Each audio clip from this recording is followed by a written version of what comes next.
Communist party মার্ক্সবাদী Howrah জেলা কমিটির সম্পাদক বটে।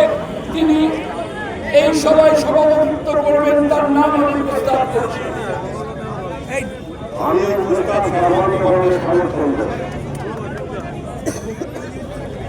কমিউনিস্ট লিডার বামফ্রন্টের প্রার্থীদের কাছে আপনারা ডায়াবেটিস পানি কংগ্রেস শঙ্কর মৈত্র, উত্তর হাওড়া অধ্যাপক গৌতম রায়, হাওড়া মধ্য আইনজীবী বিশিষ্ট আইনজীবী কংগ্রেস ইমতিয়াজ আহমেদ, হাওড়া দক্ষিণ ডাক্তার অভিজিৎ বন্দ্যোপাধ্যায়, কংগ্রেস সুনীল মালিক জমদুর, কংগ্রেস টুলু দাস শিবপুর, বিশিষ্ট ডাক্তার কংগ্রেস জগন্নাথ ভট্টাচার্য পাঁচলা,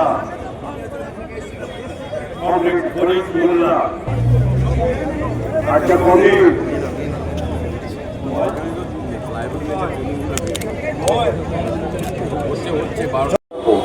এবং আমরা কি করব না করব যদি সরকারে আসি, তাহলে পরে সেটা বাম ফ্রন্টের ইশতেহারে ইতিমধ্যেই বলা হয়েছে। এখন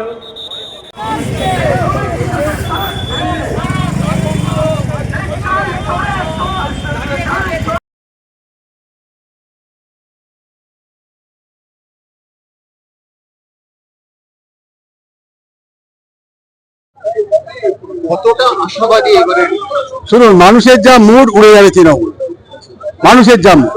আর যে বিজেপি রক্ষাকর্তা হিসেবে মানুষ চিনে গেছে যে ওদের মধ্যে যে সেটিং আছে এটা মানুষ বুঝে গেছে। ওরা 19 দেখেছে, 21 দেখেছে, 24 দেখেছে, খালি সেটিং এর খেলা হয়। সুতরাং তৃণমূলের বিকল্প কখনোই বিজেপি হতে পারে না, তৃণমূলের বিকল্প বামপন্থী। তাই জন্য আমরা যথেষ্ট আশাবাদী, মানুষের মধ্যে চোখে মুখে একটা দেখলে বোঝা যাচ্ছে মানুষ যথেষ্ট আশাবাদী, আমরা আশাবাদী, ওরা পরিবর্তন চাইছে।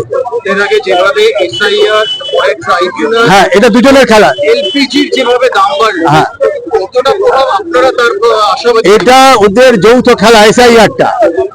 বিজেপি একটা টার্গেট নিয়ে খেলছে সংখ্যালঘু ভোট কিভাবে বাদ দিতে হয়, আর তৃণমূল খেলছে সবকে ঘেটে দাও, ওখানে হিন্দু মুসলিম সব ঘেটে দিয়ে এমন করে যাতে সব বেরিয়ে যায়, ওদের যাতে যেগুলো 2 নম্বরই ভোট আছে সেইগুলো থেকে যায়। তার জন্য মমতার একটা প্ল্যান, আর বিজেপির প্ল্যান হচ্ছে যাতে করে সংখ্যালঘু ভোট কমানো যায়।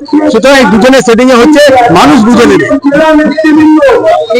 প্রার্থী একটুখানি বলুন। আমি হাওড়া উত্তরের প্রার্থী গৌতম রায়।